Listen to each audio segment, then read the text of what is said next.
Please welcome J Party to the stage.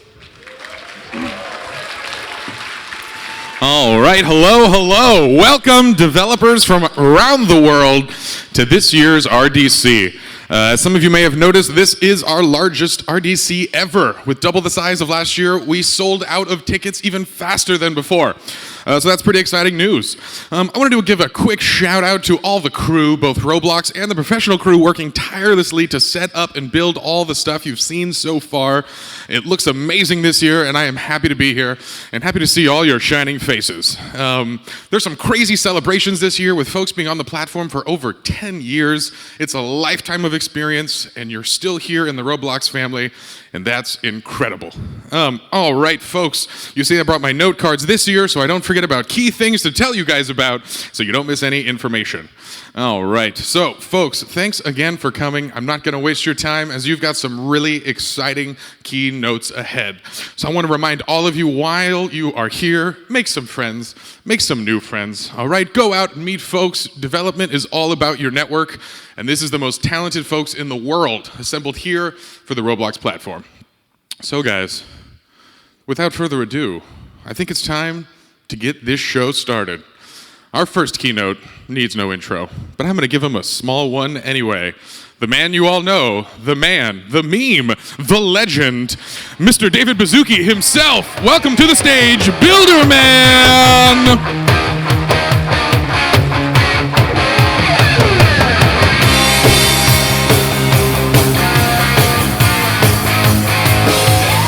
Justin, thank you. Thank you, sir. Okay, awesome. Wow, this is amazing. It is wonderful to see so many familiar faces and to meet so many of you last night. And it's also amazing to meet so many new faces. So it's just been a wonderful time to meet all of you. Some of you I first met at the very first Roblox rally at the Exploratorium. There's a few of you that are here. And I want to thank many of you who came up to me last night and just talked a little about how Roblox has been such a big part of your lives. First as a player, then as an aspiring artist or developer through your college. So thank you for all of you who came up to me. It was really, really special. This is a really elite conference. This isn't a conference where anyone can come. This is an invite-only conference that is bringing the best of the Roblox community. It's really a gathering of some of the best artists, game developers, game designers, coders, group moderators, some of the best in the world. And we're really, really flattered to have you here. We really appreciate it. We hold this conference for two reasons. First, really kind of selfishly, we're trying to build the best product in the world, and getting your feedback directly is super invaluable to us. So I was talking to you a lot last night. If you want something better, if you have a vision for a cool feature, please let us know. Let me know, let us know. Our job here is really to get all of your information about how to do a better job. But second, this is all about helping to make you more successful. And we've migrated from what we used to call game developer conferences, where it was a lot of our players, to a pure focus on developers. And it's kind of coincided with our movement to a real platform where people are making livings. So it's great to have you here. Last night, I think I met people from Estonia, if you can believe it, Amsterdam, around the world. Our country count has gone way up. Over 20 countries represented here. It's really the biggest gathering we've ever had. We're about twice as big as last year. We have about 300 plus people coming this year. We're really glad to have all of you with us. Going to go first with a quick update on just the company. So things are going amazingly well at Roblox. For those of you that track us in the App Store ratings or follow us in the news, it's really been an amazing last year. But it all rests on developer success. And our whole company is really built on the content that you all create. I want to highlight a few really great things we've seen. 2 different experiences both with 1 billion plays now. So let's just give it up to Meep City and Jailbreak.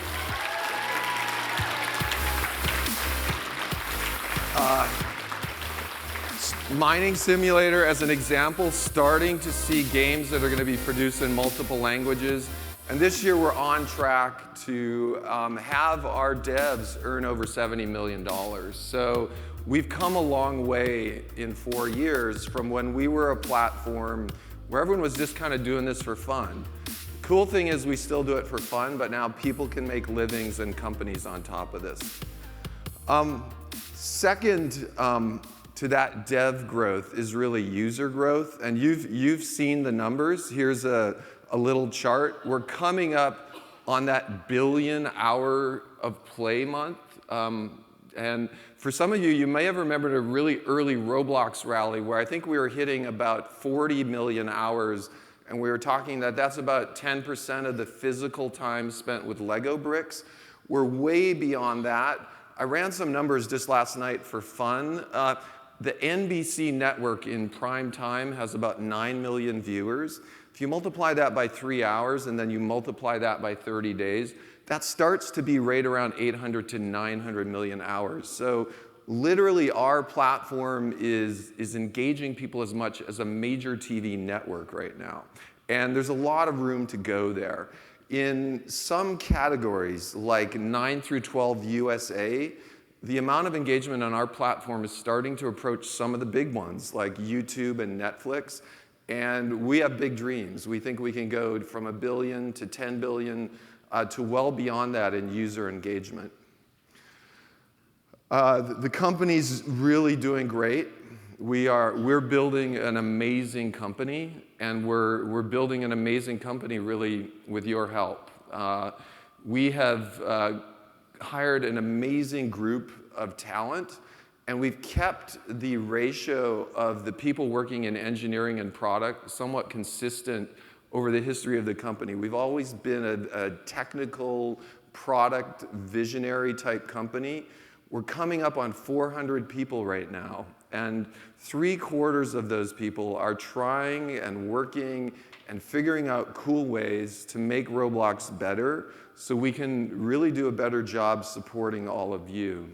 We've started going through that phase, whereas we go from 200 people to 500 people to 1,000, we got to figure out how do we scale the company and how do we grow this way.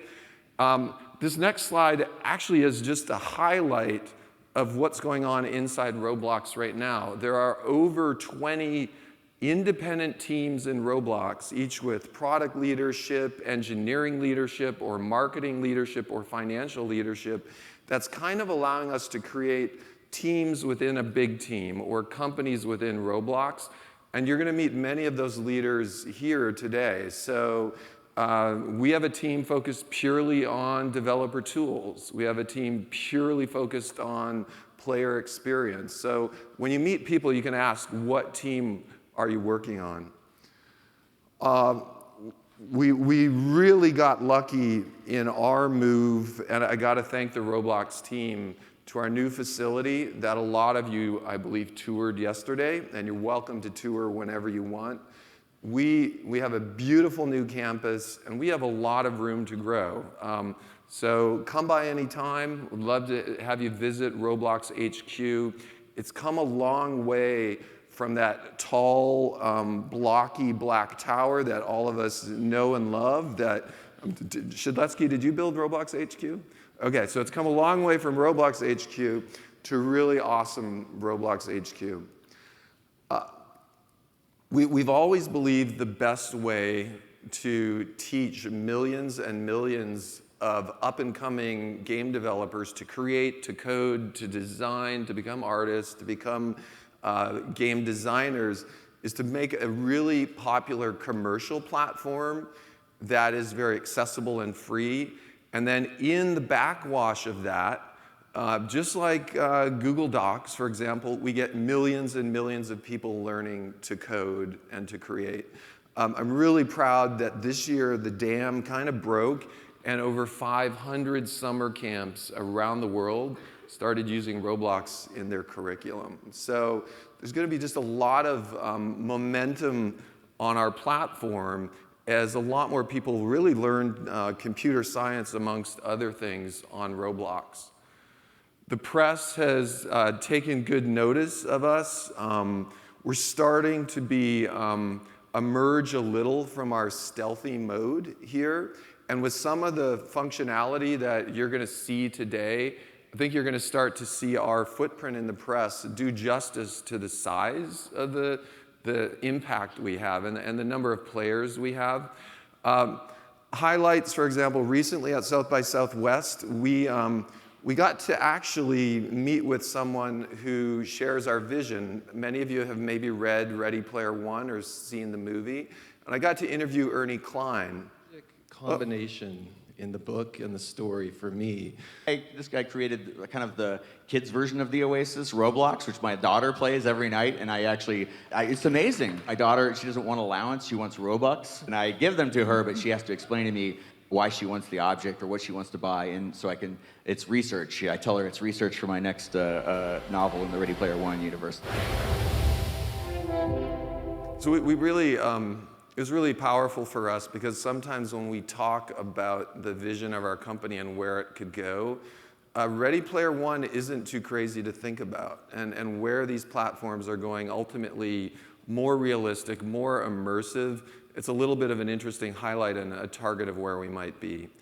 On the whole, in addition to the product, on just our marketing team and what's happened, you've seen our rankings really climb well and us starting to be featured a lot in the app stores. We've had some great partnerships beyond Ready Player One. The Bloxies are huge now, almost 1 million views. And one cool thing on the licensing that you're going to start to see is, in addition to toys, in addition to books, we're starting to imagine a vision where all of our developers are, in addition to game creators, they're avatar creators, they're story creators, they're situational creators. And the movie and the TV industry is really starving for interesting new content. So we fully believe in some far-off future that all of our Roblox creators will also be content creators that we might find on Netflix someday.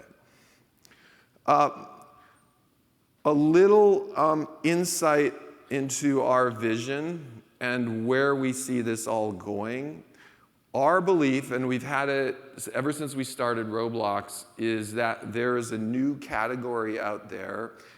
It's the category we all implicitly know and understand, and it's the category where people experience things together, really. They go fishing together, they survive a natural disaster together, they work at a pizza place together, they're in a runway show together. And a lot of these experiences aren't traditionally gaming oriented. They're social, and they're places where people make and fortify friendships. This new category borrows a bit from social networking in that it's all about friends, and it borrows a bit from gaming in that this is about 3D and multiplayer. It borrows a little from media and toys, but our belief is there's a new category emerging. It's going to be significant, and we have our eyes on shepherding and stewarding in this category along with your help, and we think it could be as big, if not bigger, than any of these other media categories. Those numbers, just for those financial people, are probably about 3-month-old market capitalizations in billions of those various companies. So you can see how big this opportunity is. One thing, we do a lot of things really well, I think, at Roblox. One thing we do really well is find great people. One thing we do really well is execute on our vision. But one other thing we do really well, I feel, is we're good at telling the future. And an example would be that slide that we just saw. It was very similar to our business plan from 10 years ago. For those of you that, I believe were at the Roblox Game Conference in Santa Clara about 6 years ago, we made a few predictions. I'm going to go quickly through them, and then I'm going to make a few more for the future. This was a time when we didn't have studio plugins, where we didn't have really good starter templates, where if we went forward, there was a time when we didn't have a mobile app or we didn't have an iPad app. And there's a time when many people thought that would be a very difficult pivot for us to make. Now the market, on this one I really feel strongly, the market has borne us out that multi-device, cross-platform play is critical. And as we look to China, for example, that's going to be predominantly a mobile marketplace. We knew, obviously, we needed a debugger. We knew, going through it, we needed to increase scale. Scale's something that we just had a fun talk with our engine team. We'll actually be working on forever, so scale will never stop. Really want to highlight articulated physics, and I'll do it in the next slide as well. We predicted, in addition to a lot of improvements in our graphics engine, we would end up with a physics engine where you could simulate pretty much any piece of construction equipment. We're just in the point now of being able to validate that out. And this has been a big dream for us, and we're going to be starting to move to a place where there's hundreds and hundreds of really good vehicles on Roblox. And finally, we've made enormous progress in lighting. There's still enormous progress to come here. So we've been pretty good at predicting the future. And when we start to think about the next 5 to 10 years, we have to keep that kind of ninja skill going because we're starting to make a lot of big predictions about the next 5 years. Let's talk about a few things that are coming right now that are kind of hot on our list that you're going to start seeing in the next probably 3 to 6 months. A little snapshot of some of the goals we've had for 2018. These lay on top of our vision, and we mix these goals with a lot of feedback from all of you. So it's not all vision. It's a little bit of growth, and it's a little bit of what we see from our developer community. But on the immersiveness thing, these are real Roblox screenshots from some of our new lighting engine. And it gives a little bit of a, let's keep down on the music there. Sorry about that, thanks. It starts to give a little bit of a view of where our vision is. And I'm going to talk about it in a sec when we get to a next section. There's a time, maybe even 5 years ago, when we started to imagine that, whoa, this is interesting. We have both content like Netflix, but we have a social graph where people play the content, and that kind of comes together. How could we start to use all of that to help all of our users find better places to play?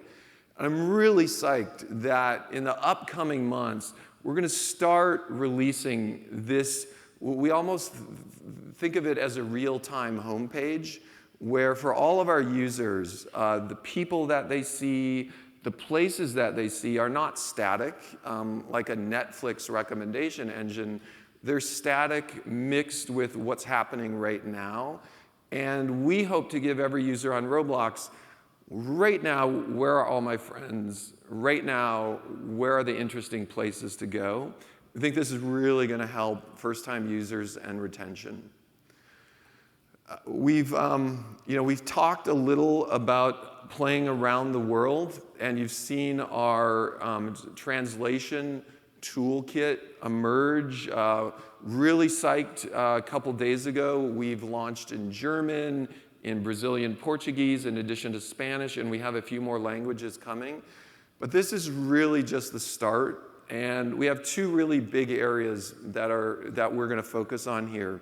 The first is, okay, we have maybe not even a top 50 developer, a developer who's starting to make a living, starting to get a little bit of a community all around the world, maybe in China, maybe in Latin America, maybe in Russia.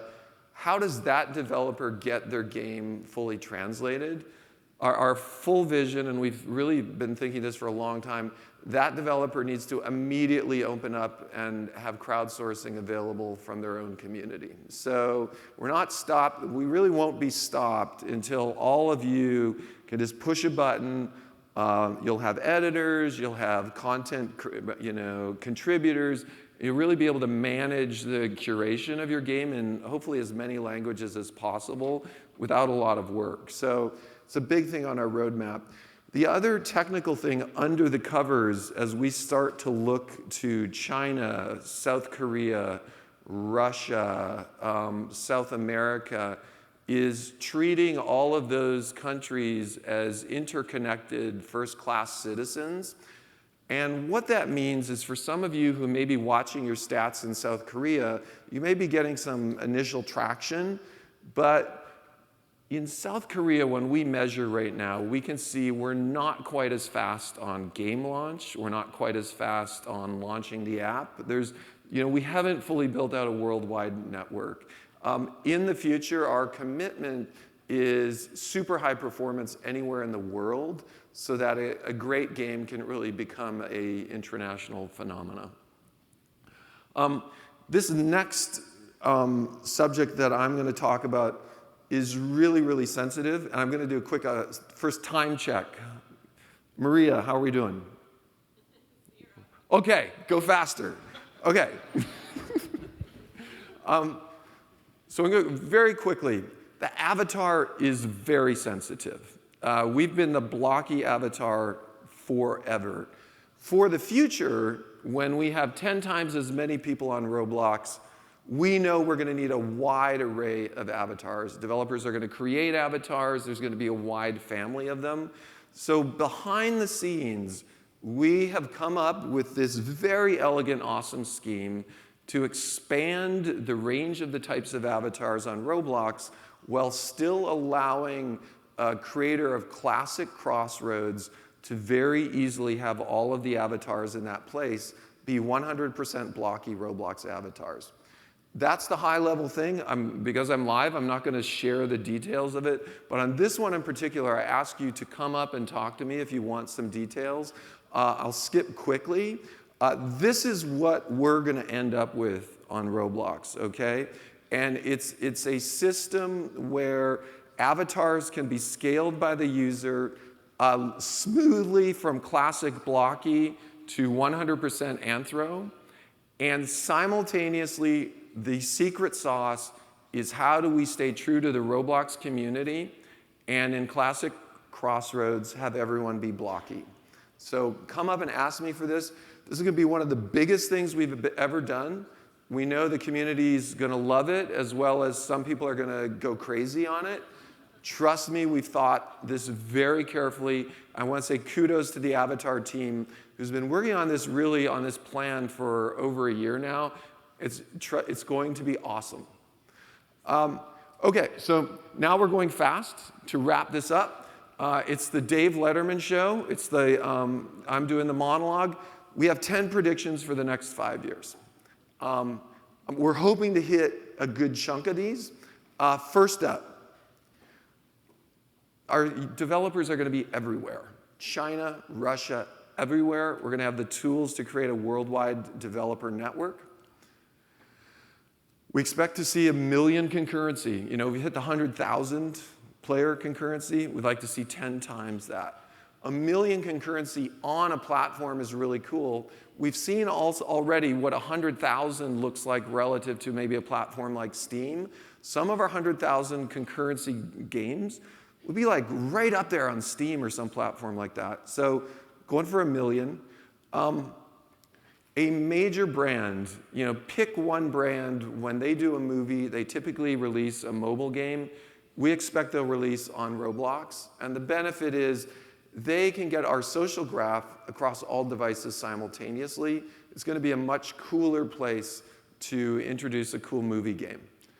As I mentioned earlier, hopefully in 5 years, one of your team's avatars, story, backdrop, maybe it's, I just met the team from Snow Shoveling Simulator. Maybe there's a movie about snow shoveling. That's pretty funny. So prediction, movie's not about Roblox, movie about your creations. This number we're going to blow by, 50 million people learning to code. It's something we think about in our company, and that the influence is much bigger than just our team.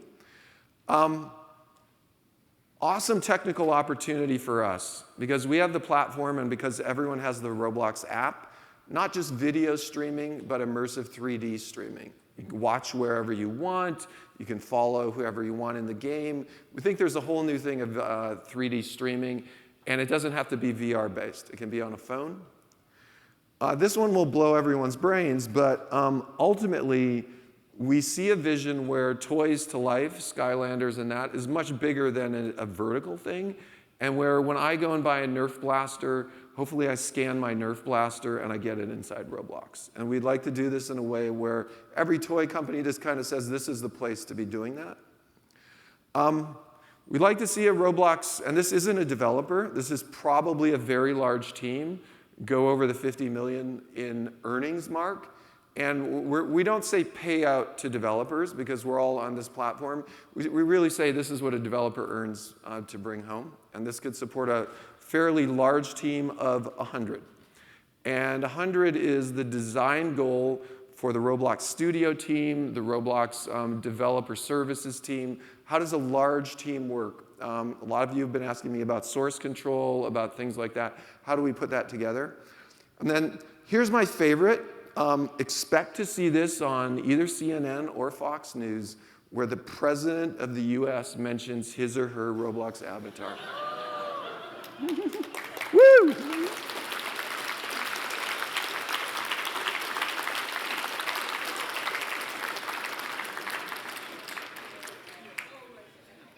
We have an amazing show with an amazing team of Roblox people. So flattered to be hearing all of your feedback. Look forward to talking with all of you. Thank you.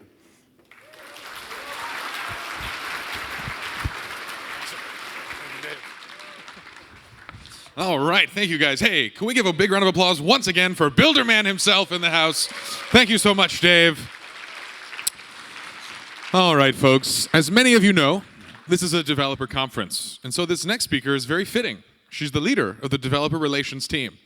And I want you guys to know it's such a wide and vast audience to keep track of as a developer relations person. We're thinking of users from that first moment they even think about opening Studio to sitting in the front row of RDC, and that journey along the way and understanding every element of it. So you saw her speak last year when she was new to Roblox, but I'm proud to bring back Grace, who's been a powerhouse of leadership and ingenuity on our team as she guides our developer relations program around the world. So everyone, please join me in welcoming to the stage Grace Francisco.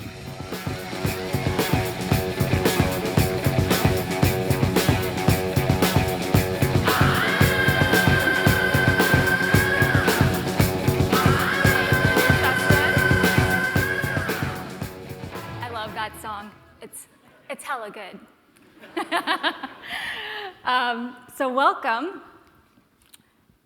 Year after year, we have been continuing to evolve RDC. This, as you know, is the biggest RDC yet, right? This year, we're running 3 tracks: a developer track, a design track, and a build your business track. And don't feel like you have to decide every single time which one do I really want to go to, because every single session this year is going to be recorded, so you won't miss out on anything.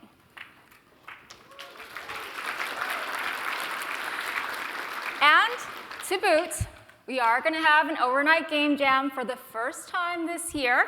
However, we still will have our casual game jam tomorrow too, so if you don't feel like staying up all night and getting those red eyes for the competition tomorrow, it's entirely up to you. So I am Grace Francisco, and I'm also known as Bumblebee on the Roblox platform. I've been in developer relations for a really long time.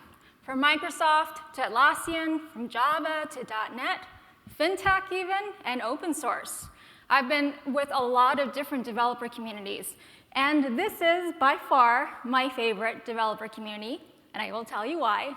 I've heard many of your stories. There's a common thread that I hear over and over and over again, that your passion for building, You one day decided to crack open Studio, open up a model, and start looking at the code, tweaking it, and building. Literally, bootstrapping your way to becoming a developer for the first time. Now, I learned this way as well. I left home when I was 17 and started to work my way through college for many years, actually. And at some point in that journey, I was lucky enough to land at IBM. I was doing tech support, actually. And I taught myself a little-known scripting language called Lotus Script. And I was the one and only person in the entire world who was an expert at Lotus Script. And I was hired from tech support into engineering pretty quickly. And I did Lotus Script. I taught myself JavaScript, and then went on to do C and C++ there as well. A lot of that was self-taught. And I was determined, despite my rough start in life, that I was going to be successful no matter what. I see this every day with the many people that are here. And that tenacity, that passion, and drive to be successful is what is really special about this community to me. We're very lucky to have you here. Now, raise of hands. How many of you are here at RDC for the first time? Oh, good. About 30% of you. Welcome. Great to have you here. All right, and how many of you are in high school? Hands up. Okay, so there's maybe 20% of you guys in high school. Welcome as well. College? Okay, that's a bigger number. It's like 40-ish%. Okay, how many are just over it? No more school. Okay, that's about 20%. So a few years ago, when we first started doing our RDCs, I bet you most of those hands would have been up for high school. It's really quite amazing how much we have grown up together, and we're continuing to grow together on this journey. Over this past year, we've had massive, massive developer growth. This is really particularly amazing. When I started, we were about 1.5 million developers. I thought that was awesome when I started. Great start for my job. But we're now over 4 million developers. This is such a healthy marker of our developer ecosystem. And what else is trending is sizes of teams. As we bring up the quality of content, like Egg Hunt, big applause for that team. They did an amazing job.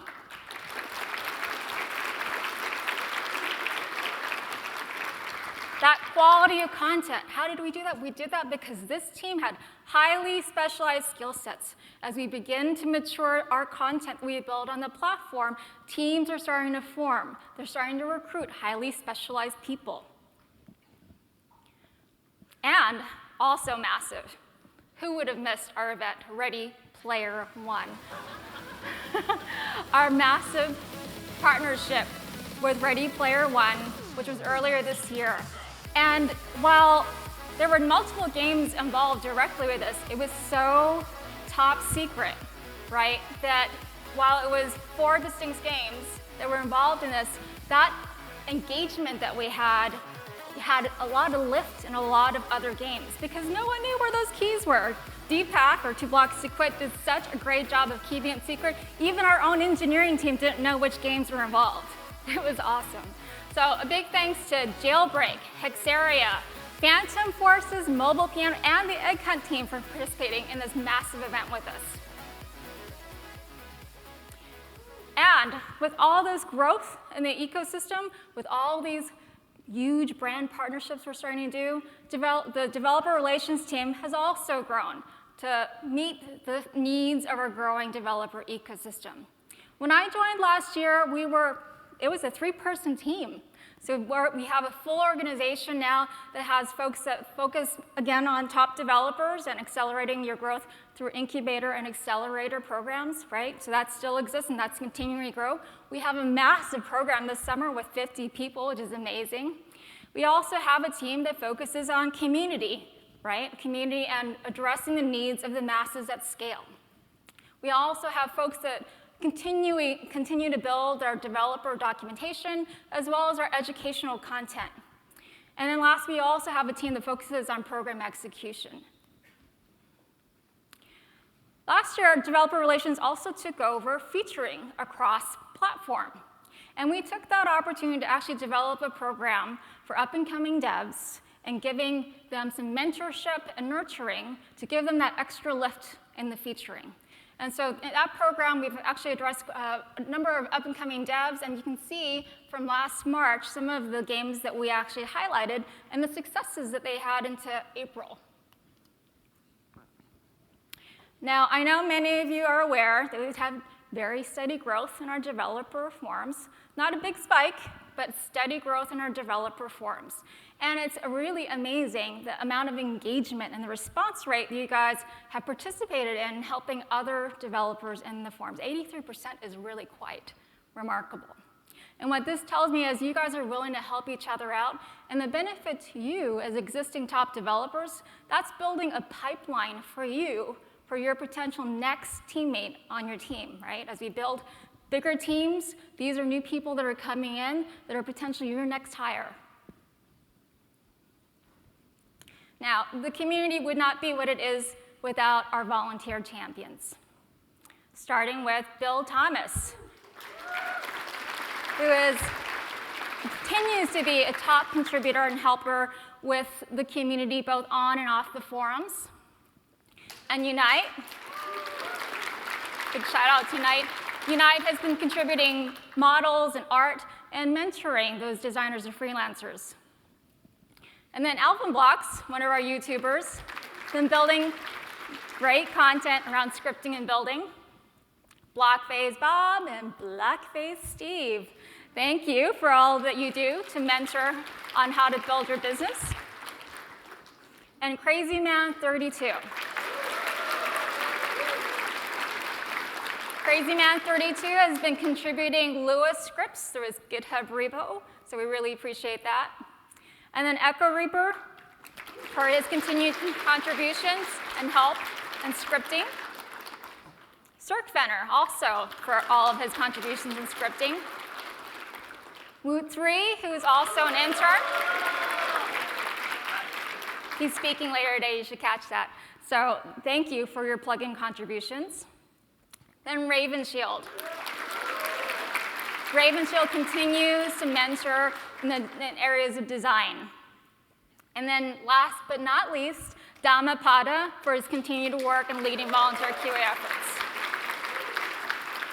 If you're one of these champions here today, could you please stand up? I know you're here, don't hide. I see some of you. All right, big hand to you guys. Thank you.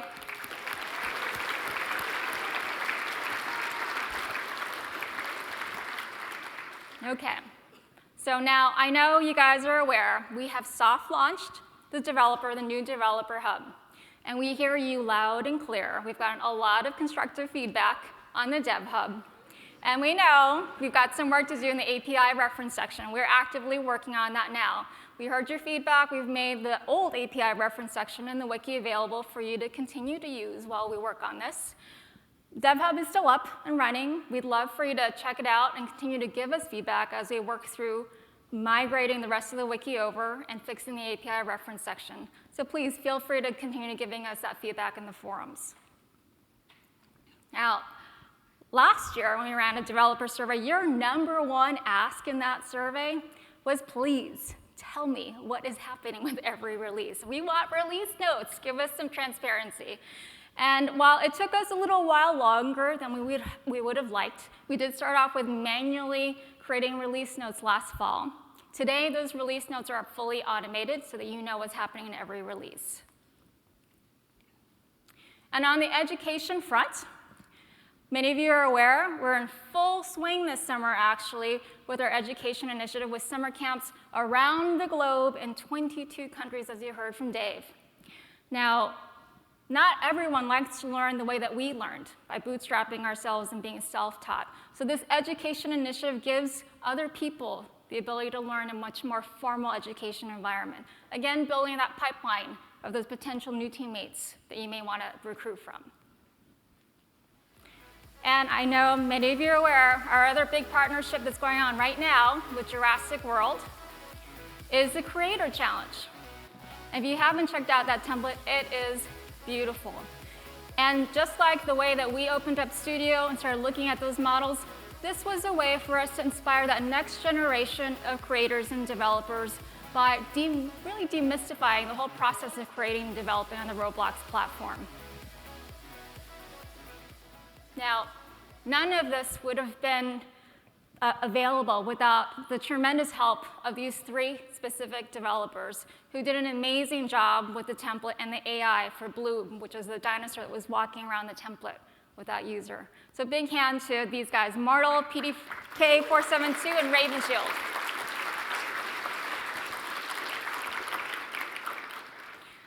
All right, so this is from our Spring Accelerator and Incubator program. And I don't really quite know how 2 Blocks to Quit got all of his Spring Accelerators and Incubators into that toy box. I think that's literally almost everyone from that program. But what's more amazing are the successes that happened out of that program. 6 of the games that came out of that program were in the top 50. And of course, many of you are aware that Booga Booga trended in the top 10 for many, many weeks. That was huge. And even more important, there was over 186 million gameplays across all those games. Huge successes from that program.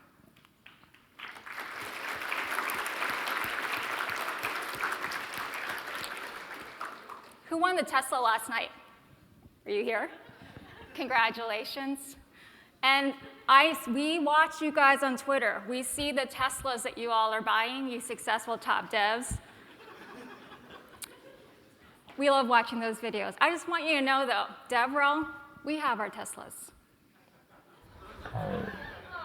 And we had a little race last week, just to show you we have our own Teslas, because we want to be part of the club. And while I won, I may have won, my car is in the shop. The trunk's kind of broken now. All right, so we are listening to you ongoing. Thank you for your feedback in the forums. Thank you for filling out the surveys. In a recent survey, you guys told us, hey, we'd love to hear from product and engineering more frequently. We'd love to have them participate. So we partnered with those teams, and we are really happy to see that engagement happening again in the forum. So thank you to those teams for helping out there. We also heard that some of you were a little frustrated that the forum application process was taking a little longer than you expected. The community team has been actively revising that to make it as efficient as possible, so that application review process is really fast now. And developer docs, we hear you on that. We're still bridging some gaps on that content. It is a non-trivial workload. We have quite a number of people working on that. But inch by inch, we are working actively to make that a much better experience for you. And as we roll out that new developer hub, you will see in the API reference section that we've significantly improved that content. Last year at RDC, we sort of experimented in having some external developers speaking. We had lightning rounds, really quick sessions that people participated in. And what we heard was, that was awesome. We want more. So you're going to see more of that here today. And then recently, many of you have seen that we actually started sharing our roadmap. You said, hey, we'd like some more transparency and understanding what's coming out from the Roblox platform. And so we started sharing that high-level roadmap, which we're keeping up to date with the status. So thanks to the product team for doing that. And those sessions, remember, these are all the sessions that those external developers are participating in. Thank you to those speakers. Really exciting talks. I've seen some previews of this. Really, really great content. If you don't make it to these talks, don't worry. Again, they're all recorded.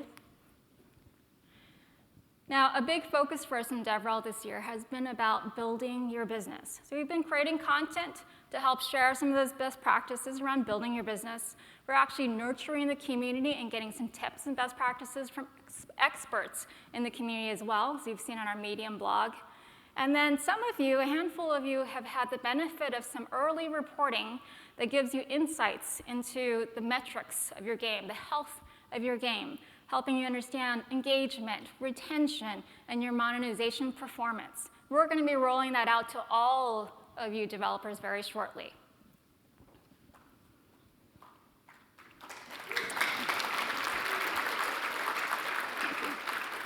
Now, some observations, top developer traits.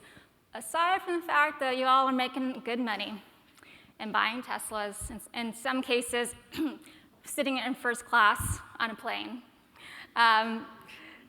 What gets you there? You're reaching broader audiences, and these top developers are reaching those broader audiences by making sure that their games are available across all of the platforms that Roblox supports, from PC to mobile to Xbox.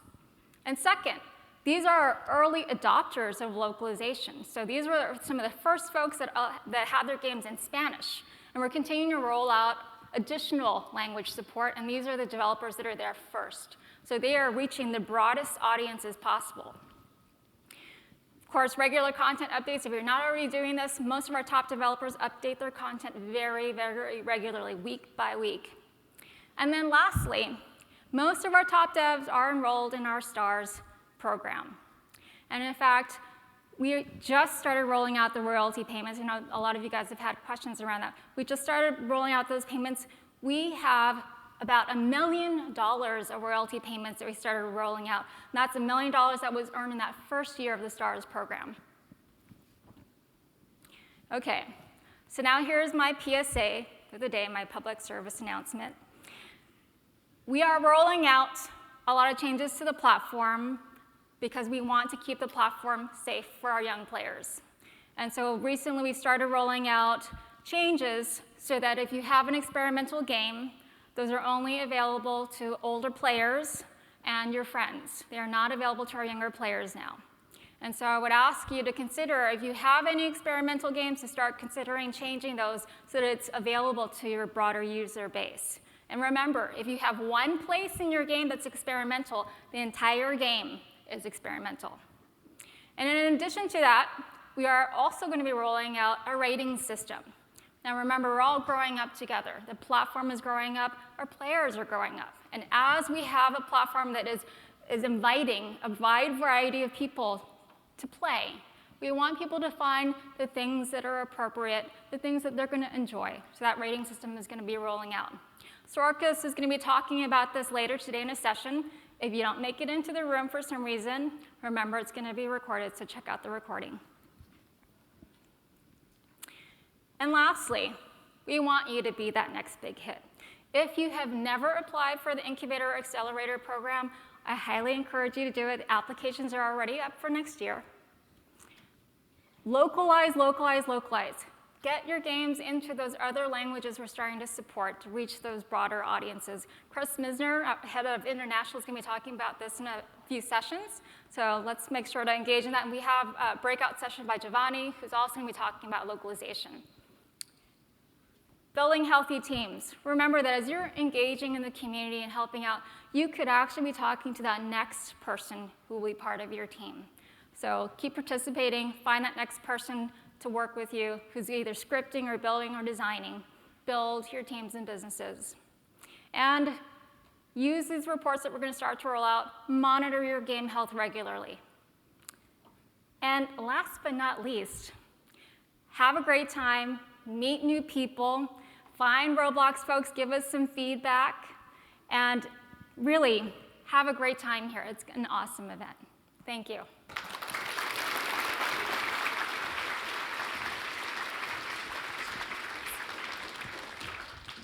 All right, hello everyone. Okay, we have one more keynote this morning before we go on a quick break. So, I'm excited to talk about this next guest a little bit. As Roblox continues to grow and expand, we get new opportunities. Some of those come from the community, as you'll see a lot of you guys participating in our talks at RDC this year. But some of those come outside the community. So this year we're trying something new and getting a special guest celebrity to come give a talk to you guys. So I want to give a little background of who exactly this legend is. Kristian Segerstrale is the name, but in 2001, he co-founded Macrospace, which was later acquired by Glue. In 2007, he was the co-founder and CEO of Playfish Games, which he grew to 60 million users before it was acquired by EA. He later went on to serve as the executive VP at EA until 2012. Currently, he resides as the COO of Super Mega Evil Corp and is on the board of directors at Supercell Games.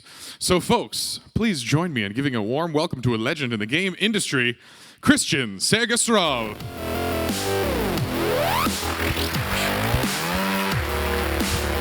Thanks for that intro. All right. Hey, yeah. Thank you for that super generous intro. It's very kind. Yes, I'm Kristian. I I love games. I've spent my entire life really with playing games, making games, investing in game companies, mentoring game developers, doing things in and around games. And it's really an honor to be here, not just as a guest of probably one of the most interesting and innovative game platforms on the planet right now in the form of Roblox, in terms of where it's going, where it's been and where it's going, but also to get to talk to you and meet, hopefully, some of you here over lunch, some of the most innovative and forward-looking game developers, artists, and designers. You guys really are at the very cutting edge of where the game industry is going.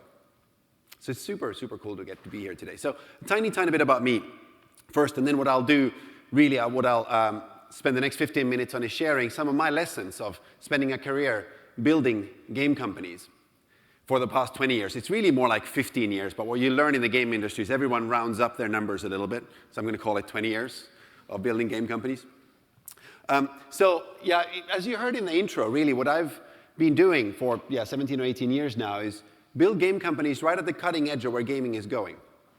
Macrospace and then Glue Mobile was at the very, very bleeding edge of mobile games. In fact, the company was created at a time when you couldn't really even download an application onto a mobile phone. And our first games were 65 by 96 pixels, black and white only, 64 kilobytes file size limit for the entire game. So gives you a sense of kind of where we started at the time. We have been super fortunate to get to build some incredibly successful games, have some incredible failures along the way as well. But what I've learned about myself during that time is I am not the best coder. I learned to code as a kid, but turns out I'm actually pretty bad. I'm certainly not the best artist. I love to draw, but I'm probably a worse artist than I am a developer. And I love design, but then everyone's a designer who's not a designer, right?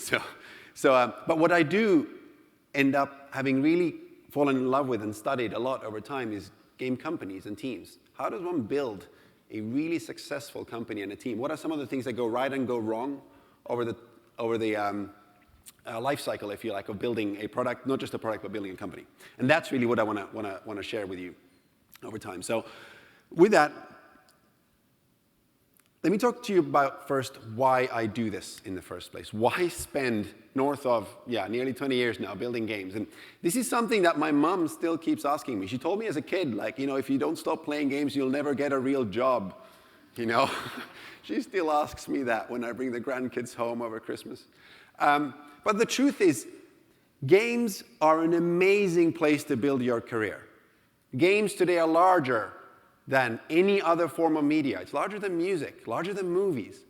And it's larger because, and it's frankly at the very cutting edge of all forms of entertainment today.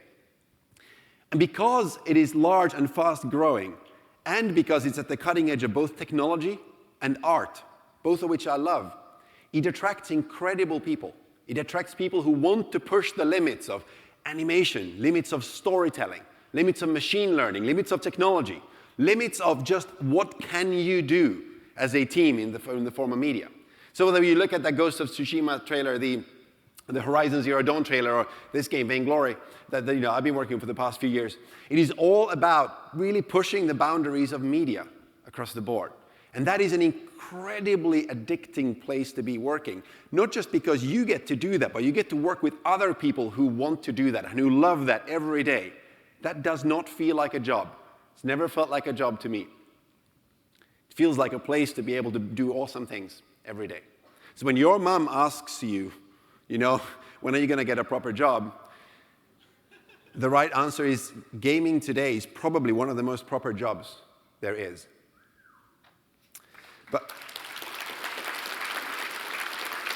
And it's probably more obvious to your mom today than it was to my mom when I grew up, because gaming truly has gone mainstream in a massive way since I grew up. So that's one reason why to be in games, because it's awesome. It's literally the most awesome industry you could ever work in. But the other reason is games matter a lot. Gaming gets bad press. If you look at recently especially, you read the stuff about how playing games supposedly makes you go violent in real life, or how gaming might be a mental health condition, or how gaming in general somehow leads to violence. Now, of course, playing anything 24/7 all the time is probably, or doing anything for that matter, exactly 24/7 all the time is probably not good for you, whatever that thing is. But don't forget, 20, 30 years ago when I grew up, TV was the big bad boy. Kids are the next generation is entirely ruined because kids watch TV. 100 years ago, 200 years ago, it was fiction, novels, books. People are reading so many books that, the next generation is ruined. So, but still, there seems to be this cycle in the human, if you like, history where every generation seems to think that the new cool form of media that the next generation has picked up somehow is going to ruin them. And it typically doesn't. But more importantly, though, the thing that I've found that is really amazing that few people truly understand is how important games are in today's society. The Homo sapiens brain is meant to be with a tribe, is meant to do things together. And in the modern world, digital media sometimes makes us very lonely and alone. Gaming is one of the only ways where people truly can discover their tribe, hang out with their tribe, be together in a way that humans need to be together. Whether that is within a family, whether it's me, playing natural disaster survival with my kids or prison life with my kids, or whether it's my kids finding other friends to play those games with and hanging out for hours that way. Gaming is a really important way. They're sort of the modern campfire that brings people together. Incredibly important for society. Sometimes people can't physically see each other, but they can still be with each other through games like the games that you guys create. So never forget when your mom asks you, because this is her second question, you are really talented, why aren't you out there curing cancer? The truth is you are curing cancer, because those people in hospital who cannot go see their friends, who can't interact with their friends in the way that they want to, they can, through the games that you create, they can make new friends. They can feel happier and better as a result. So never forget that the work that you do does matter. So with that, it's important. I find it really important. So anyway, so really quick then, 5 lessons of building game companies.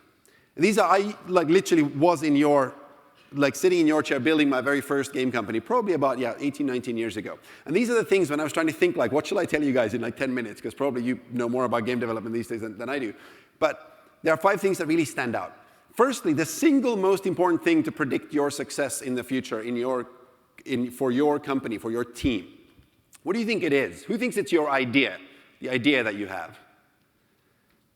Maybe some, not that many. Who thinks it's your technology, the technology that you built, all of that code that you have? It's not that. How about your art, the amazing character, the single unique character you've built? It's not any of those things. I think it's kind of obvious. But it's 2 things in a really weird, intertwined way. And this is having observed lots of game companies, lots of teams that have done really well, some really massive failures that I've had personally. They really come down to talent plus culture. Specifically, talent density. It is never in a game team or game company about how many people you have. It is about what is their capability. How passionate and capable and good are they at what they do, and how dense is that talent? It's much better to have 3 absolutely incredible people than 12 kind of okay people. So it's the density of that talent and how they work together. What is the culture? How are you able to work together in such a way that you can give each other honest feedback, that you can give each other energy, you can push a thing forward, you can succeed together, you can fail together, and when you really fail, you can pick yourself up together. Talent plus culture is really everything. And a company, actually, this picture here is of the Supercell ice hockey team. I think everyone at Supercell plays ice hockey, but this was some of the original crew. Supercell have really demonstrated that a game like Clash of Clans or Clash Royale, to some of their most exciting, best games and certainly most commercially successful games, have been made by teams of 10 or 11 people. Really small, but absolutely incredible talent. And even today, Supercell is barely 200 people. They're just over 200 people as a company that ultimately just got valued at $10 billion by Tencent. So it is not about how big you are. You might be envious of companies that have hundreds of employees. It's not about that. It's about the quality of your talent, and it's about the culture on how they work together. And this, by the way, is constant. So whatever your company is today, companies sometimes come and go. Teams come and go. Games come and go. Talent does not come and go. You guys are here together. You will probably be making games. A large portion of you guys will be making games because it's very addictive. You will be making games in the next 10 or 20 years. You will only get better at what you do. And these teams will continue to morph in different ways, merge together. So it is all about tracking talent and figuring out how to best work together. So this is truly what matters. Even the worst teams, even the absolute best teams in the world have terrible ideas. Like Supercell started off making a dystopian, futuristic Facebook MMO. That was their first game. That was the thing they raised some money on, and they very nearly failed until they found an investor that was prepared to just believe in the team and not in the idea. Team and culture trumps everything. Lesson 1. Lesson 2, and this is hard. You have to learn to kill your ideas. And I'm sure you guys have already done this many times, but it is really a foundational skill. The second you think that you know which of your ideas is going to be great is the beginning of the end for you as a creator. Because the truth of it is that something like 70% plus, probably 80 or 90% plus, depending on how active you are in creating things, of ideas that you are convinced are awesome, ideas that you think are the best ideas ever, this is the best thing, still turn out not to work out for some reason that you don't understand or that you don't know. That was entirely unpredictable. Getting into the spirit of, hey, I'm going to test this thing. I have an awesome idea. I'm going to test it, and I'm ready to kill it if my metrics don't work out is incredibly important. There are 2 decision raisers for this, and most of you guys, I'm sure, are already doing this. One is retention. The first one, it's kind of obvious that retention is ultimately your retention curve, like how many active users you have per day. Daily actives are a good way to look at it. Your retention curve ultimately determines your compound growth. The better you retain, the faster you grow. And frankly, if you don't retain, you will not grow. So when you look at a new feature or a new game, the first decision raiser is, do people want to come back to this experience? If they do, it is awesome. If they do not, it is not awesome, no matter how awesome you think it is. The second proxy for it is engagement. How many minutes are people playing per active player? So the people who come in, how many minutes are they in your experience? And when you change that experience, do those minutes go up? Minutes spent or engagement is your best proxy for love. Do people love this thing? How much money people pay you is also a good proxy for how much they care about something. But it's not always the same thing, because sometimes you can offer something for sale where people felt that that was going to be really fun, but then they end up being really angry because they bought something that they didn't value in the end. Whereas time doesn't lie. People don't spend time in your game unless they love it. And this gives you a good second decision raiser. When you have a great idea, put it out as quickly as possible. Try to fail as quickly as possible by literally setting out your decision raisers. Probably retention, probably engagement. Could be something different depending on your idea. The third lesson is how important it is to build lasting value. You may have an incredible game right now that's grossing you loads and loads of revenue, and you're like, this is the best thing ever. Every game has an arc. At the end of the day, whether you are World of Warcraft, whether you are Halo, whatever you are, it has an arc. At the end of the day, that game will come to an end one day. You should build it as big and as, maintain it, hopefully for years and decades. But it's still, what you need to do as a company builder is not just to build a game, but build something of lasting value. And there's 3 or 4 different aspects to this.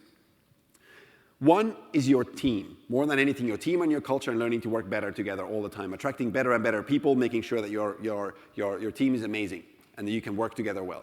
Secondly, tools. Do you have the technology and tools? Are you developing ways that you can get smarter all the time, that you can analyze your audience, that you can understand how you do work, that you can build things faster and faster? Are you building value that way? Third is IP. Things like Halo, God of War, World of Warcraft. Even though any individual game has an arc that goes up and goes down.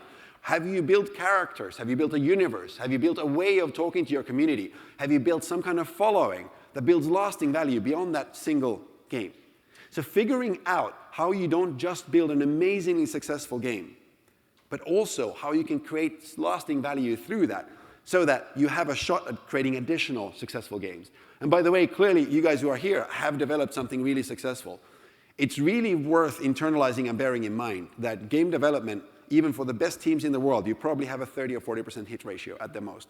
Your next game will probably fail. That doesn't mean that you're any worse of a game developer than you were when you made your current successful game. It just means that you need to try again a few times. Because you know what? 70% of all ideas turn out not to work out.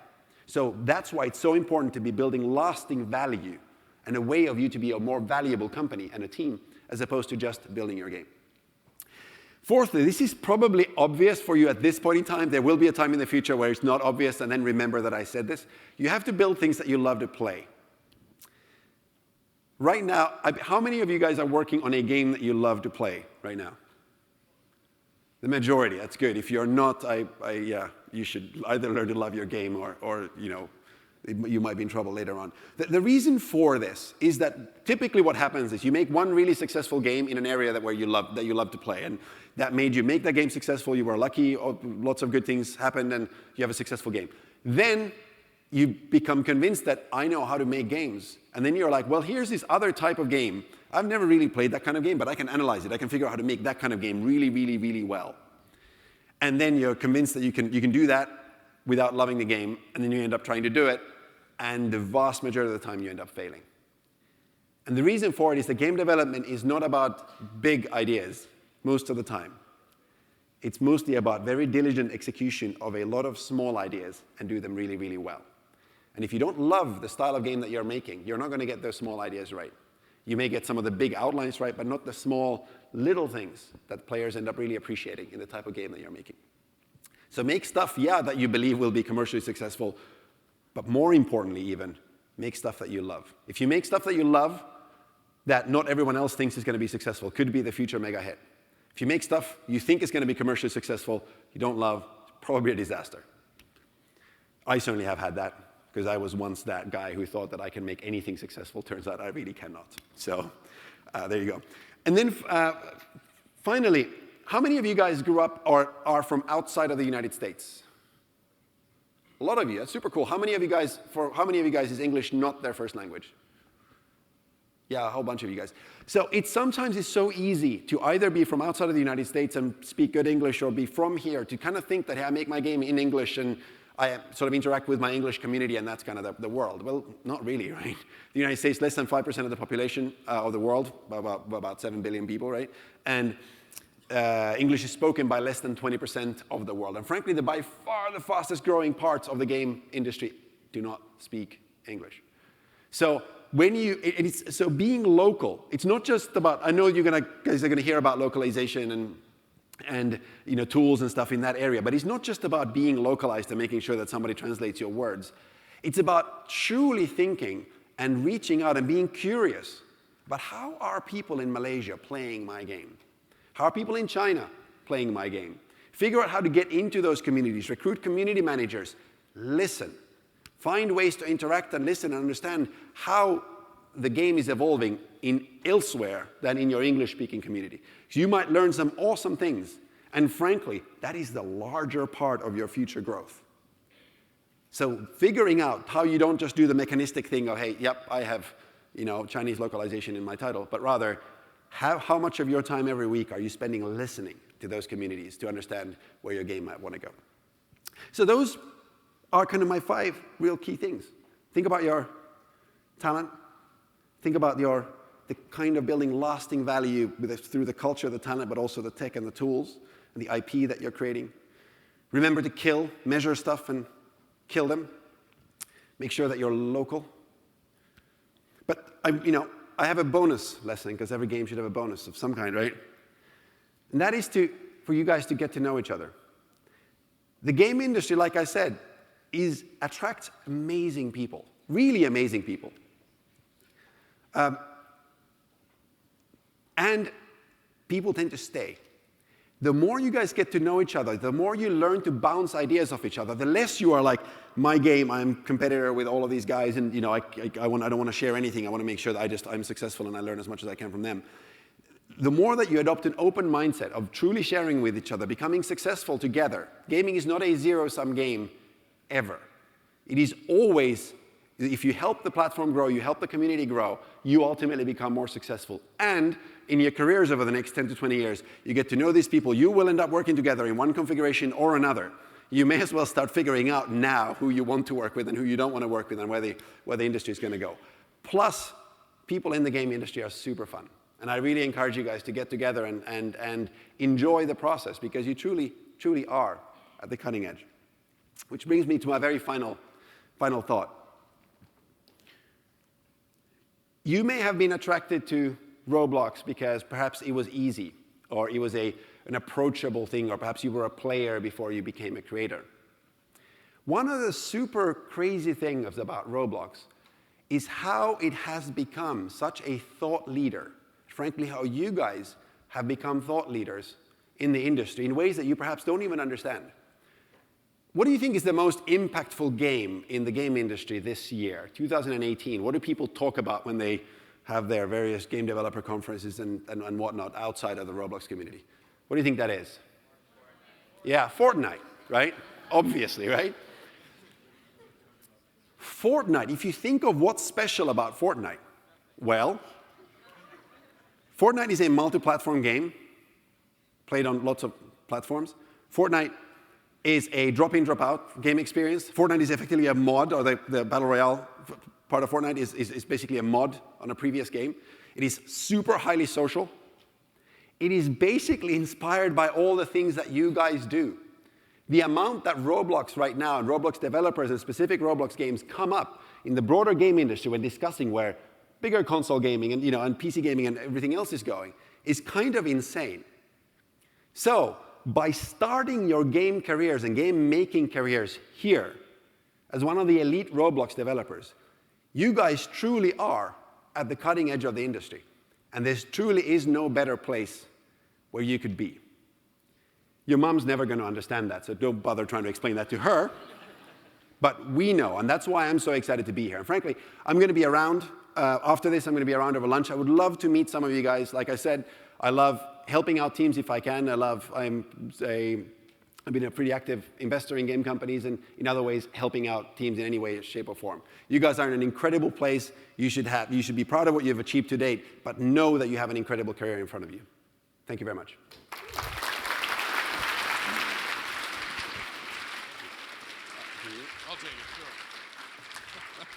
All right, everyone, the moment you've all been waiting for, a short break. So, as you may have noticed, we're getting a little behind on our schedule, so this is going to be a lightning, relaxing break.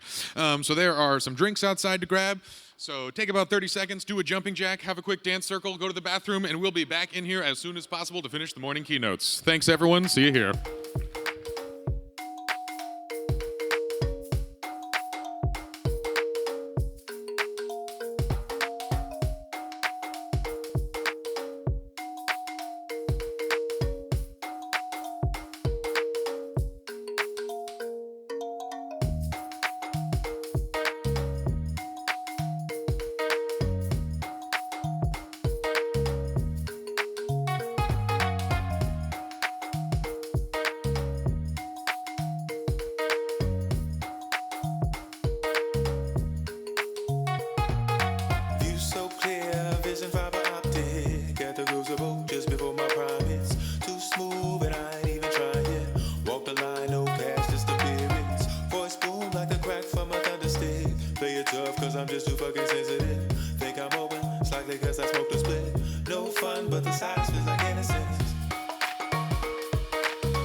Stand clear, but it moved too fast. In the mood, but you know it won't last. You walk away with your heart and your cash. So sexy, but not enough class.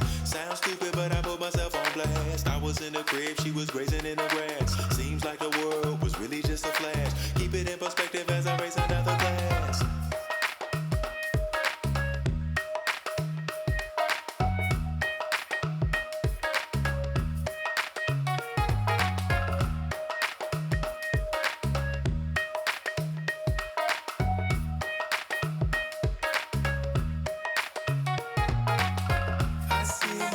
so clearly.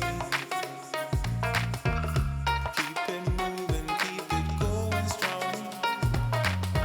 I see myself so clearly.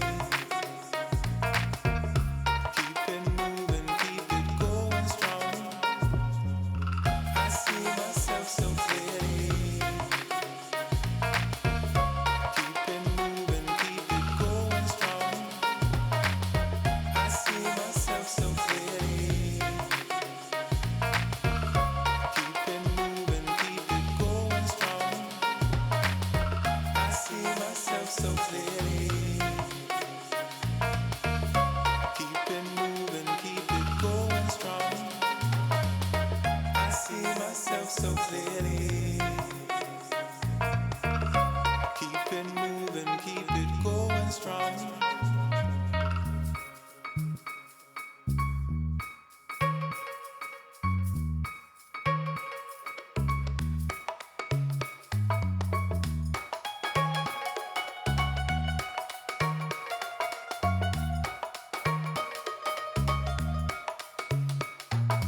Push at high speed, push to the guts. Pop a few of these, make your head rush. I'm at capacity, waiting to erupt. Break free, will it ever be enough? I know the feel up and down just from a touch. So good, but I don't wanna get stuck. Crust paper, who can I trust? All world rise from the dust.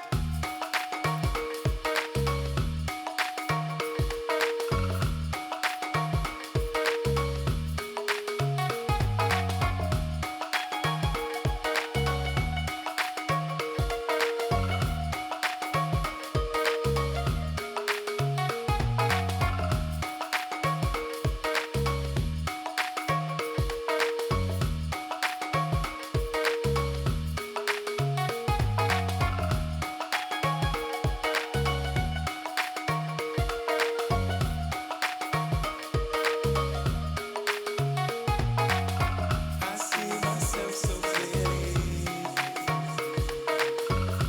Keep it moving, keep it going strong. I see myself so clearly. Keep it moving, keep it going strong. I see myself so clearly. Keep it moving, keep it going strong. I see myself so clearly. Keep it moving, keep it going strong.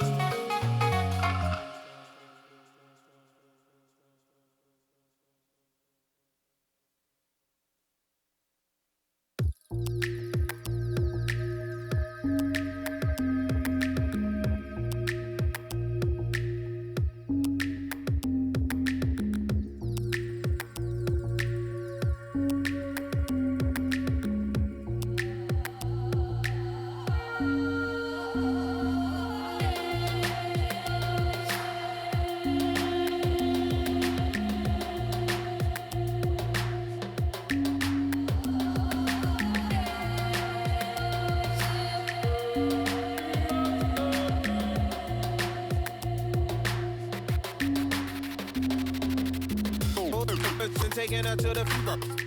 I just kept some Mr. Funkmaster. Yo, be that's who made taking her to the I just kept some Mr. Funkmaster. Yo, be that's who many you know.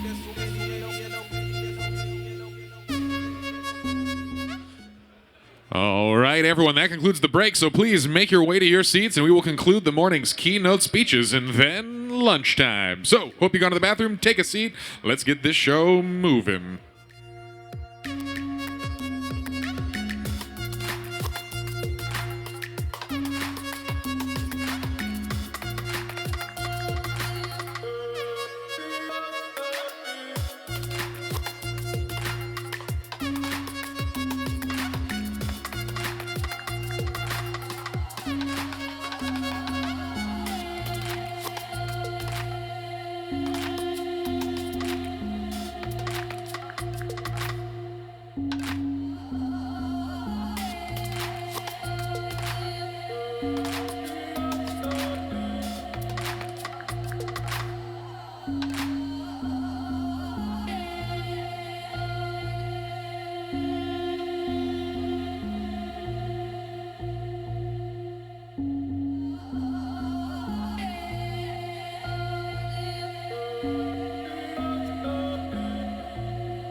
All right. Hope you guys have found your way in, because this show's moving here. Folks, we got 2 more keynote speakers, and some of the most exciting news is yet to come. So, let's move right into our next speaker. He's the VP of Engineering.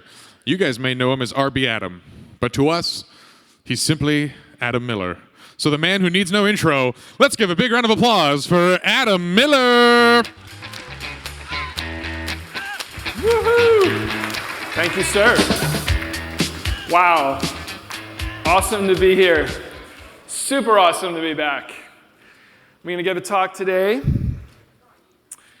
We're going to do what has come in the last year and what's coming up in the next year for you developers. So who here was here last year when I gave this talk? Raise your hands. Wow, that's a good group. A lot of familiar faces, a lot of new faces. Super exciting to see everyone here.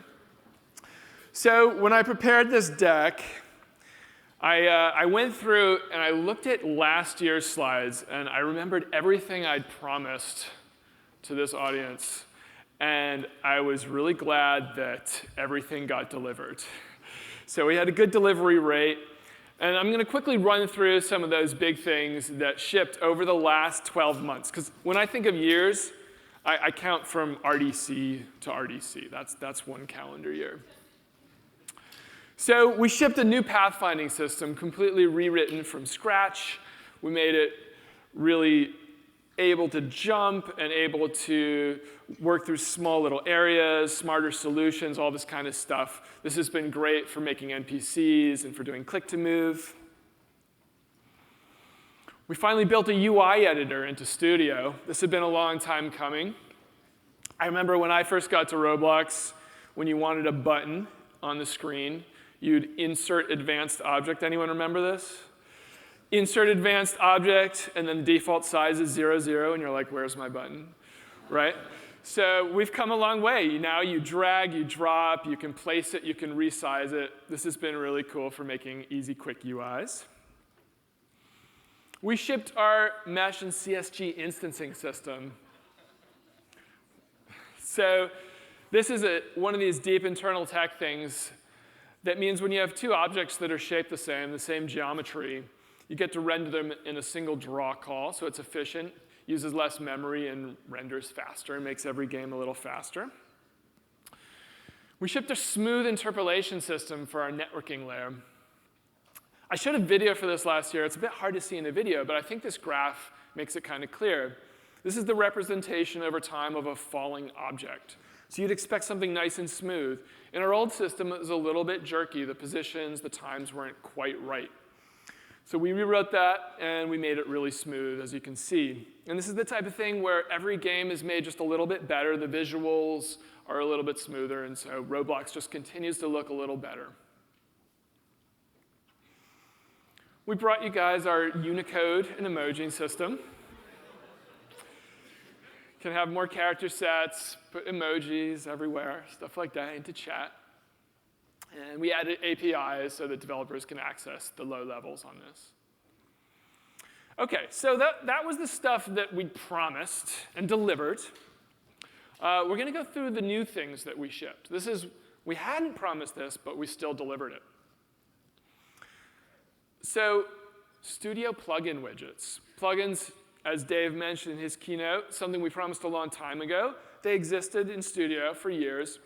But we really wanted to make them first-class citizens, to make them look just like they're part of Studio IDE. So now you can make them in their own little window. It can dock, it can float, it can resize, all that stuff. We shipped a low-level piece of technology. It's called On-Contact Buffer Zone. It's a little bit of an unwieldy name. But let me explain what it does, because I think it's really, really important and cool for our platform. So there's this problem with physics. We have these zones of control. And everything works great when you're simulating the things around you, but what do you do when there's somebody else simulating the stuff around them, and you have something that meets in the middle? In our old system, everything acted like a wall. So your tank would run into a single block. It's like, oh, I don't know how to simulate this. I'm crushed. In our new system, we've made it so that there's more realistic motion there when we run into things in another simulation zone. So this is live now. This is really cool. Oh, good.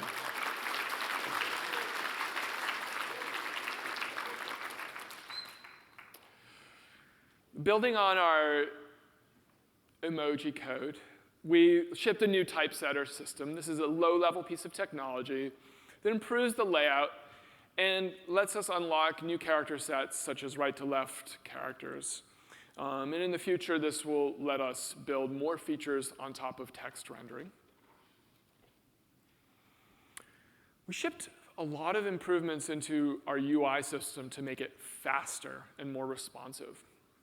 Roblox, at its heart, is a 3D experience. But as part of 3D, you have 2D UI, whether it's on a surface or in your app game.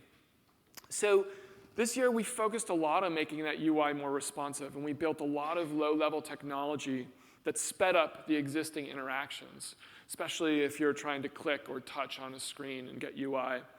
This screenshot is one of the features we shipped called Quad Tree, where we break down the screen into separate units, and you only have to search through a section of that. This is internal tech. It's not something there's an API for, but it makes all UI more responsive. Good, thanks. Some of you may have seen this before. This might have been requested once or twice. We shipped dark theme for Studio. It looks great. It's super good on the eyes. Coding all night, as some people might be doing. And soon we're going to add more to this so that plugins can query for the current theme and make their plugin UI look appropriate. OK, so those were the things that we shipped and that were a surprise. So now the year to come. These are the things that we're definitely 100% going to ship in the next year, probably. I'm being a little more aggressive. So we want to be aggressive. We want to deliver things, but we want to stretch. We've got this amazing vision, these amazing things we're building together. And so we want to stretch a little bit. So I think this is a really aggressive but awesome list of things that are going to come. OK. So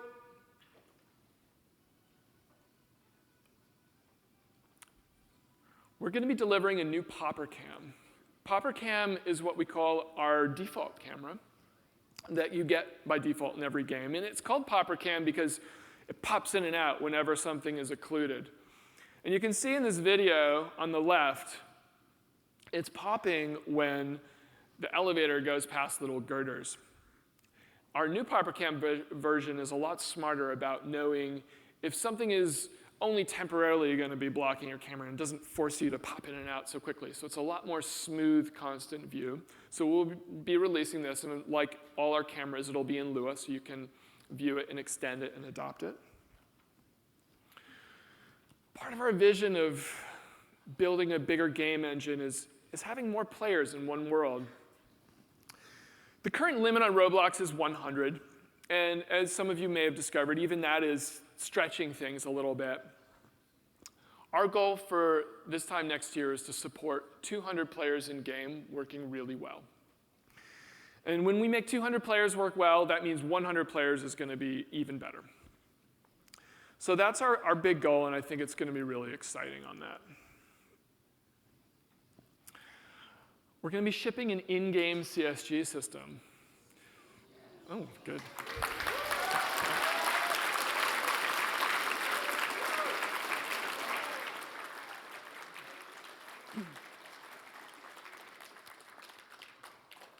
That's exciting. So as many of you know, we rebuilt our CSG system from scratch. It used to fail like 20% of the time. Now it fails 0% of the time.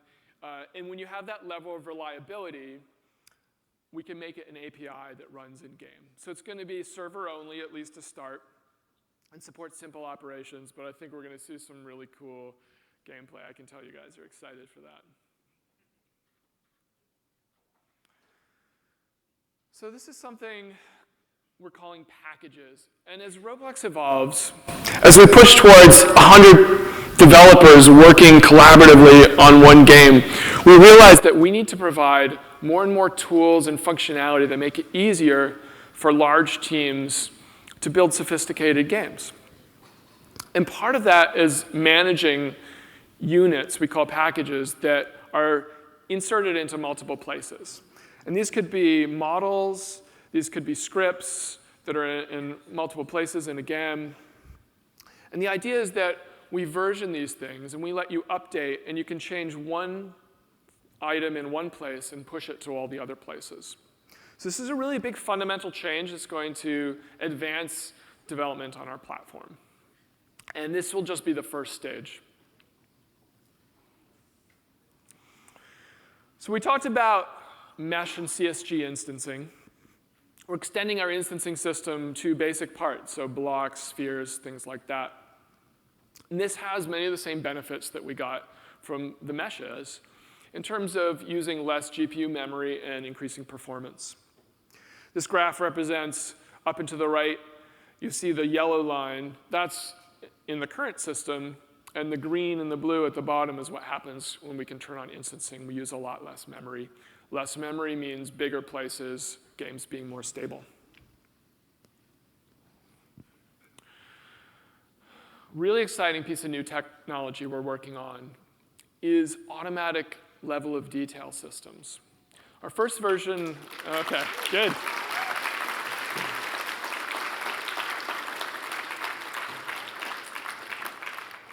Our first version is going to work for CSGs and meshes.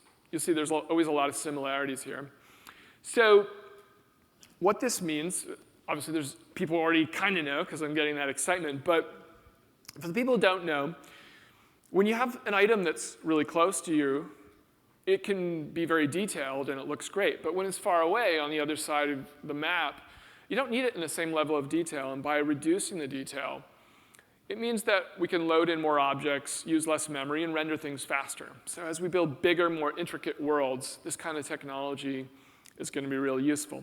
So we're going to build this in, and it's going to be automatic in the sense that you as a developer will just bring in your CSG, your mesh, and will automatically figure out the level of detail for it and render it appropriately.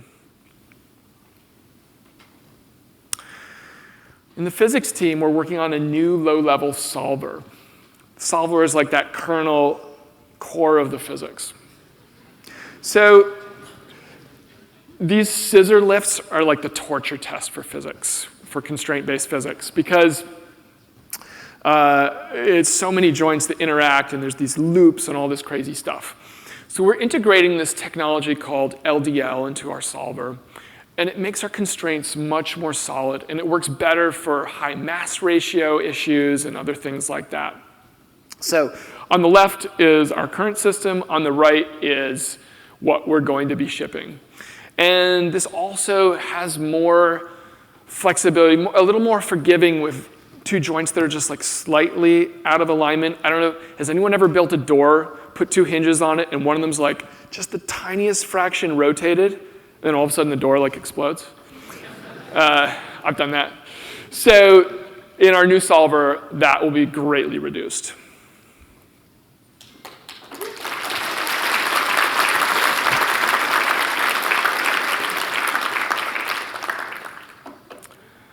We're going to be shipping a shield effect on Roblox.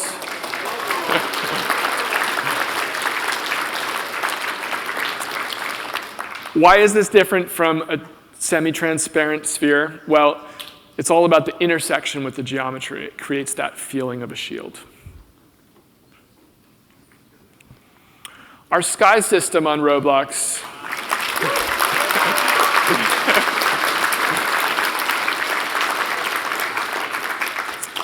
Our sky system has stayed very much the same for a long time, but it takes up a lot of the screen. It's really important.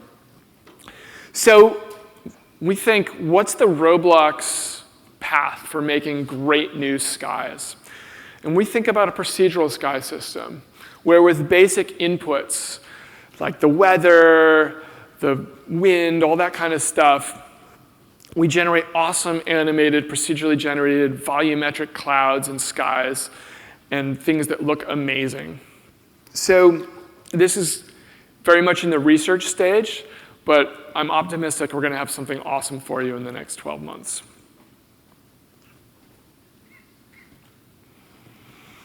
Humanoid platforms. So I think some of you have probably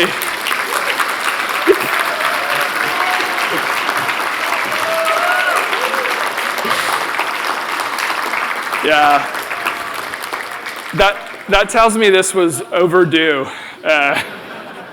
Somebody has probably had this experience of being on a boat like this before and seeing people kind of float off. Your own character was fine, but everyone else was like, hey, where'd you guys go? And then people are like, oh, I'm going to weld you to the deck, and then you're trying to walk, and it's terrible, right? So we figured out how to make movement relative to what you're standing on and make it look good for all the other people who are watching your character. So we're in the testing phase for this right now, so this is super exciting. It'll be coming really soon. Building onto our pathfinding system, we're going to make improvements to it, make it more powerful and more flexible. You can see on the left, there's a path, and when giant blocks come down and block your way, we can automatically retarget, so we have a path blocked event.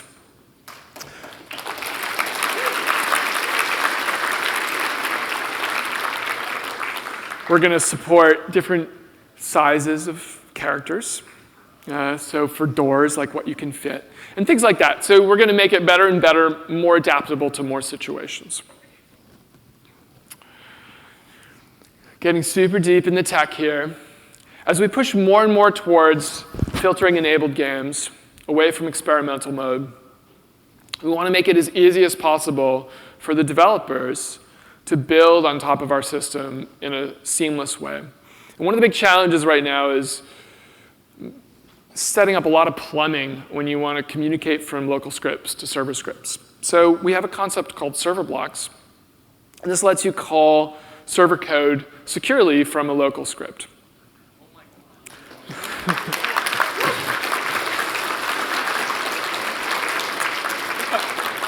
And so it's really a convenience thing. It'll make it easier to develop new filtering-enabled games, maybe easier to port old ones if necessary. And it'll even be a little bit more secure in terms of us being able to protect those communications. OK, and then finally, an update on Future is Bright.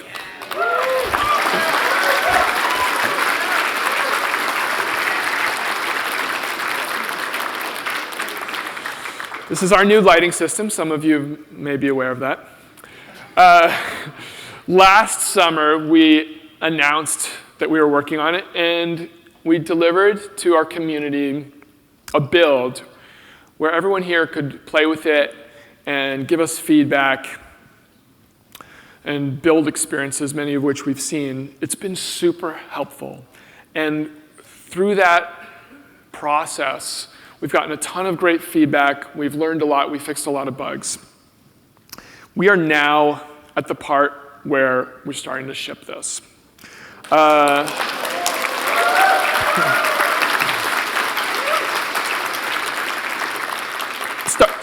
Starting to. So this is the biggest project I've ever seen at Roblox in terms of an amazingly talented rendering team, a lot of people working on this for a long period of time. This is the biggest change. And I think it's absolutely worth it. What it brings to Roblox is just incredible. So we're going to be shipping this in 3 stages. And the first stage is what we call voxel improvements. Our old lighting engine is our voxel engine. That's going to continue to be supported. And what we're doing is bringing that a little bit closer to our Future is Bright lighting. The closer we bring the 2 engines, the easier it is to switch back and forth. So we're improving the voxels. We're doing things like making it so thin objects still cast shadows instead of light seeping through, which will just make every Roblox game look better. So we're going to be shipping that pretty soon. I'm targeting August. Don't hold me to that. Soon after will be the first stage of shadow maps. The future is bright lighting. That's going to be sun shadows. So the sun will cast the sharp shadows. And then by the end of the year, we'll have the full thing. So that's our schedule.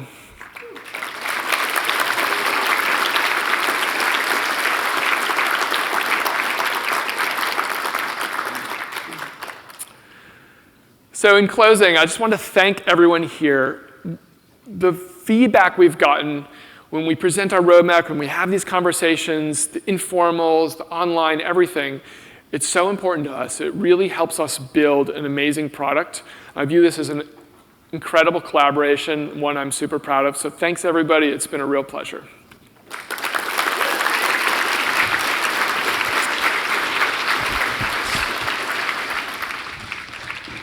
Okay, everybody, we've got one more keynote presentation this morning before we break for lunch. So, without further ado, we're going to move this show right along. I am proud to announce one of the new members of our senior leadership team and leading the charge at our mission to conquer the world. Let's give a big round of applause for Mr. Chris Misner, everybody. Thank you. Think it came with stripes, but you ain't straight with the game. Walk it like I talk it. Walk it like I talk it. Walk it like I talk it. You're going to walk it like I talk it, right? I heard some people were breakdancing last night, so I'm very excited to see that later this afternoon. Don't do it on a full stomach, though, so wait till well after lunch. I'm super excited to be here at my first RDC.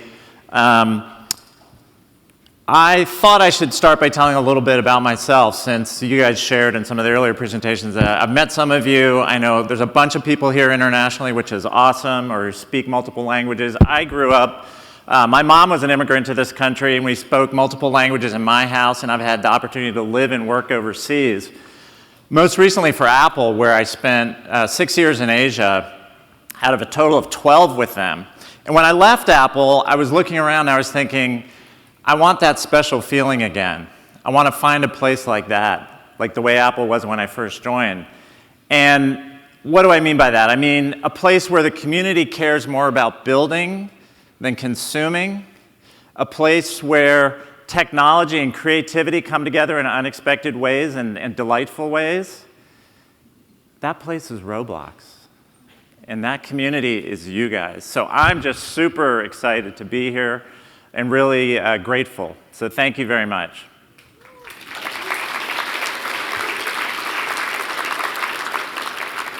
So we'll talk a little bit about where we are today with international and where we're going. Let's start with an update on Spanish. First, you might say, why did we start with Spanish? Well, it's the number 3 language on the internet, so it's big. And it's also, frankly, relatively easy. So it's good for us to walk first. Walk it, talk it, walk then run, right? That's what we're doing.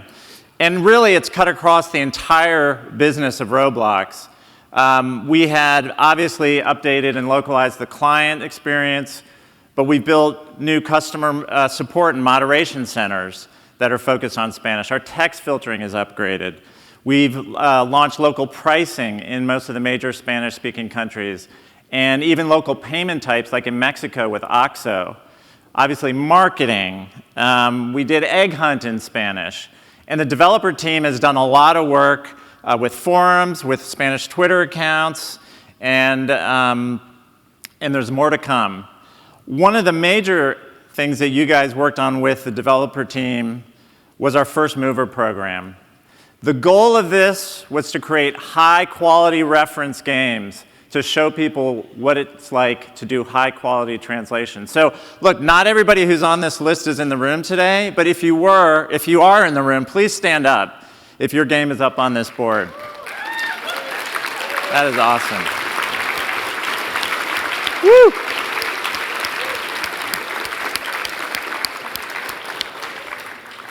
That is fantastic. Thank you. Thank you so much. We know it was a lot of work, and we learned a ton. But you guys inspired lots of other people. And so we have over 1,000 games now that are in Spanish. And so with all the work that you've done, all the different activities we're doing out there, It's no surprise that we got the attention of the biggest gaming YouTuber in Spain. He has over 29 million followers. He'd never played Roblox before. So he tries it out. He's a little skeptical at first. And at the end, he's clapping and gives us a 10 out of 10. So that's an amazing thing. And that's the influence of going local and having those reference games out there like you guys did. So with all this activity, it's not surprising that we've had an impact. And these numbers I'm about to share with you for the first time, I think are really incredible. The first is, if you look at just the Spanish-speaking countries, we had over 5 million players last month. We didn't even have that many in all of Roblox 4 years ago. So this is an incredible start. Second thing is, over the past few months, over 100 million in Robux have been spent in these countries. Again, that is a phenomenal start, and there's more to come.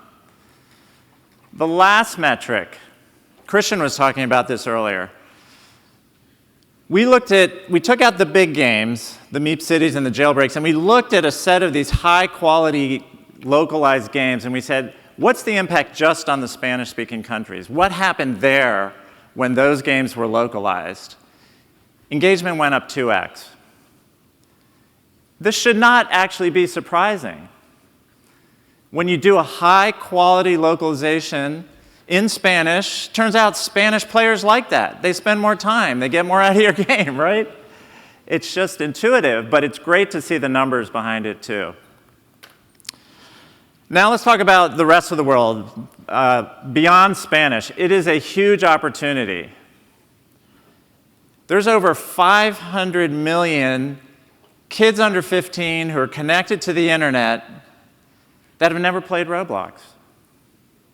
That's my job and your job to get all those kids into the platform, to teach them how to code, to let them have the great experience that we've all had.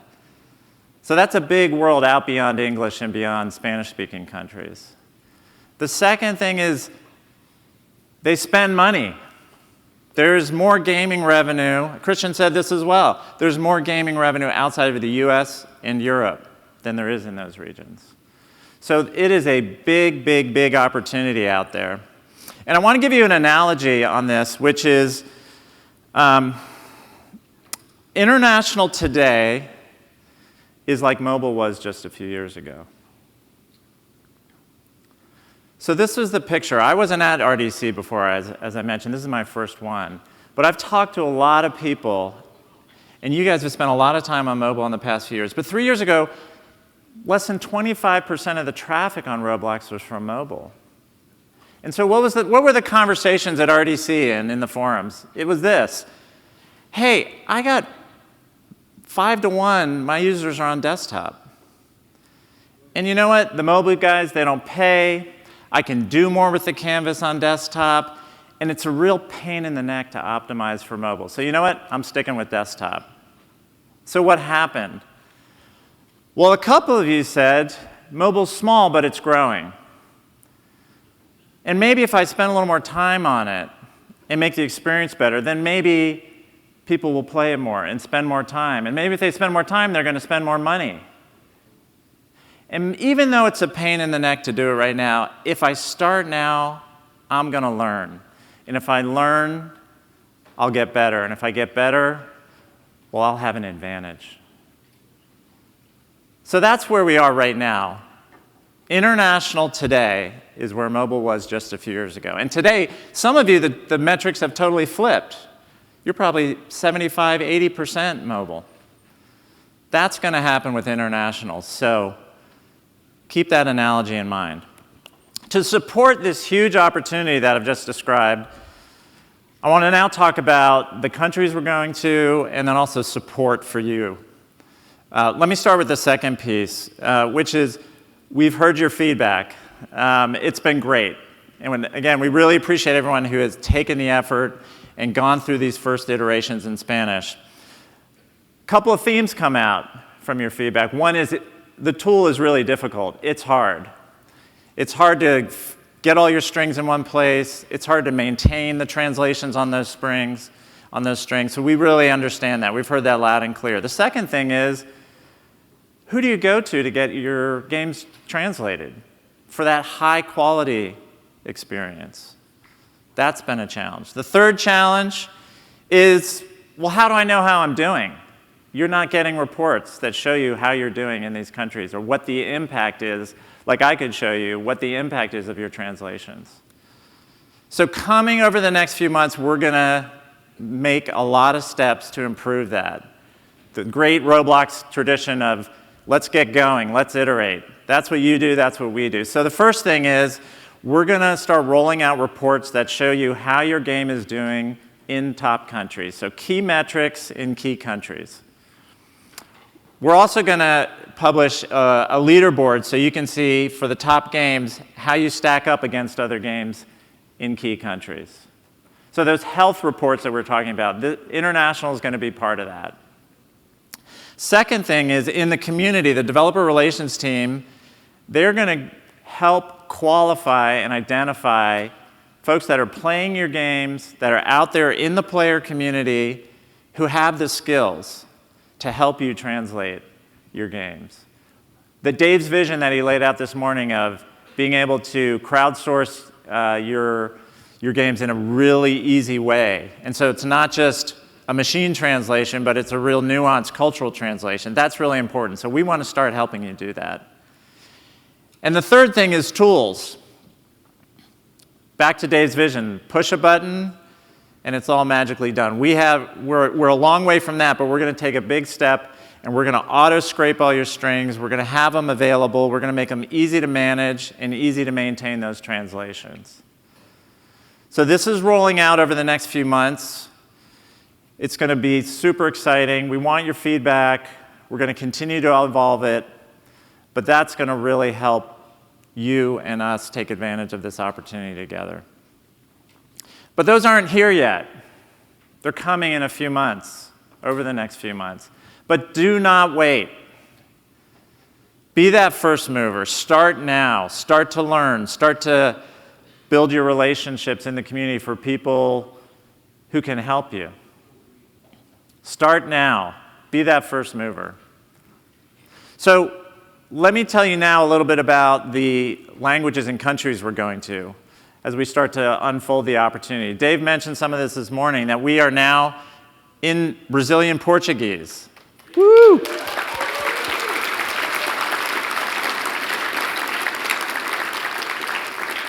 So what does it mean to be live? That means that obviously the clients are localized. We have text filtering that's vastly improved. And we also are starting to ramp up our customer support and moderation. Payments, payment types. We actually have Boleto in Brazil as well. So there's a lot going on and a lot more to come, and you guys should start to localize your games now. Brazil is the largest economy in Latin America. It's the 8th largest in the world. And here's the really important thing. They've won more World Cups than any other country. Don't forget that. Oh, you want to talk about the World Cup some more? All right. Good. Number 2, after Brazil. Won the World Cup last time. Kind of didn't do so well this time. But they are still the largest economy in Europe, 4th biggest in the world. It is a massive opportunity. So start now. Localize your game for Germany. Now, continuing the World Cup theme, the next winner of the World Cup. Anyone? France? Come on. No. All right. We have a lot of Croatia fans here. That's cool. French. We are now available in French with Roblox. So not only, all right.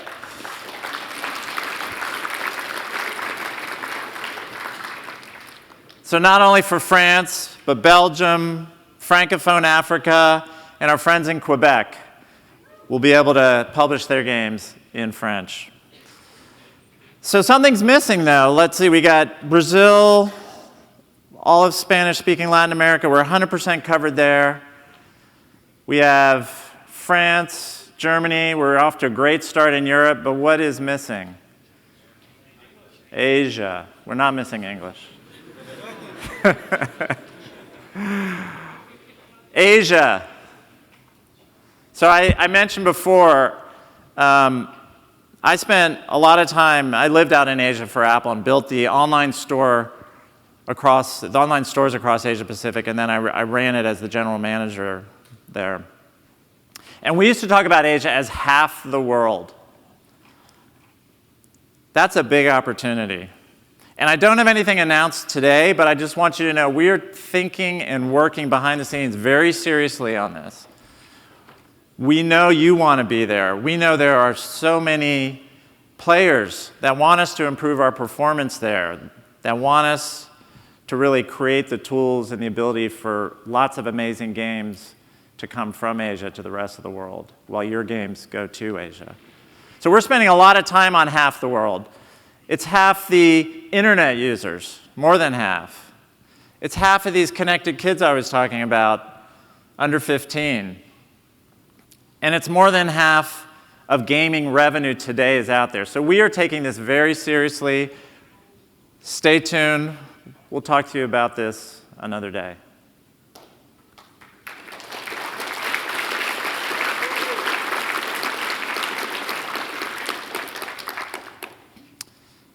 I took some notes for you, just on the talk. Real quick, we talked about 3 things. It's a big opportunity. If you can remember 3 things, these are the 3 things. It's a big opportunity.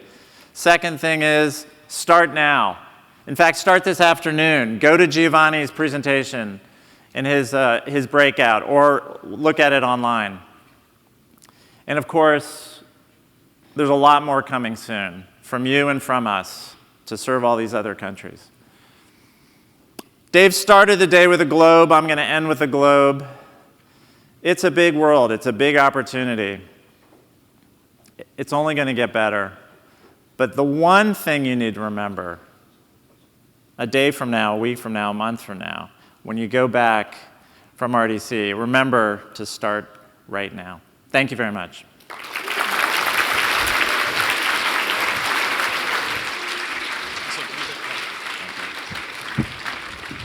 All right, Robloxians, that concludes this morning's keynote announcement. So, a couple quick things for me to tell you. But first off, I want to give one more big shout out to all of our keynote speakers in inverse order: Chris, Adam, Kristian, Grace, and of course Dave. Can we all give one more big round of applause to them? Really awesome keynote speeches today. Now, I assume you folks are getting a little hungry, so the next step of the day is, of course, lunch. Let's find out how that's going to work, huh? Lunch will be served upstairs in the atrium. As many of you know, that's where you ate your last meal and where we had a party last night. So, you're going to get some food there. There will also be subject matter experts up there. Look for the folks in the blue shirt with a white and black sticker. Those folks are masters of many different subjects. The tables up there will also be labeled. Topics include everything from UI to Xbox, so if you've got an idea, ask that question. We'll also have some panels later to answer more of your burning questions. So, lunch served upstairs now for 1 hour. Stay upstairs. After this, we're going to have breakout sessions. We're going to announce it upstairs, but we're not returning to this room. So bring your stuff with you. We'll be doing breakouts after this. All right, folks, enjoy lunch.